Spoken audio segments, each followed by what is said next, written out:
थे, ऋषिकेश का जिक्र कर रहे थे Manish ji. Now a quick reaction. देखिए, लगातार हम लोग देख रहे हैं कि चुनाव आयोग के जो जितने भी जो क्रियाकलाप है पूरे देश में वो संदिग्ध है। और चुनाव आयुक्त की बहाली की प्रक्रिया के दिन से ही ये शुरुआत होता है, क्योंकि चुनाव आयुक्त की बहाली की प्रक्रिया का कानून बदलकर जो किया गया, जिसमें विपक्ष सिर्फ कंसेंट लेटर लिखने के अलावे कहीं कोई भूमिका नहीं है, जो कि पहले ऐसा नहीं था।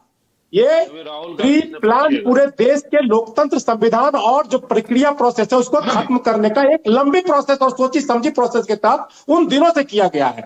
तब से विपक्ष के लोग हर एक स्टेप जो इस सरकार जो है ना लोकतंत्र विरोधी, संविधान विरोधी, वोट चोर और डकैत, वोट का डकैती जो करने वाले हैं, इसमें तरह तरह का डकैती किए। आप देखे होंगे कि पहले ये लोग विधायकों की अपहरण कर लेते थे।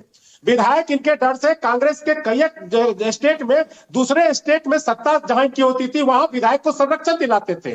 झारखंड में आप देखे होंगे कि विधायक को किस तरह से छुपाया गया था।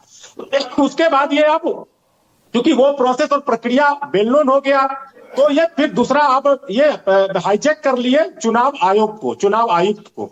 ये लगातार ये सीरीज वाइज आप देखेंगे, हम लोग लगातार एसआईआर के मामले में भी बहुत सारी बात कहते रहे, ये सुने नहीं। मैं स्वयं बता रहा हूं, पार्टी के तरफ से कोऑर्डिनेटर बनके समस्तीपुर जिला में गया था। रुक जाइए, मैं सुना देता हूं, अपनी बात में सुना देता हूं।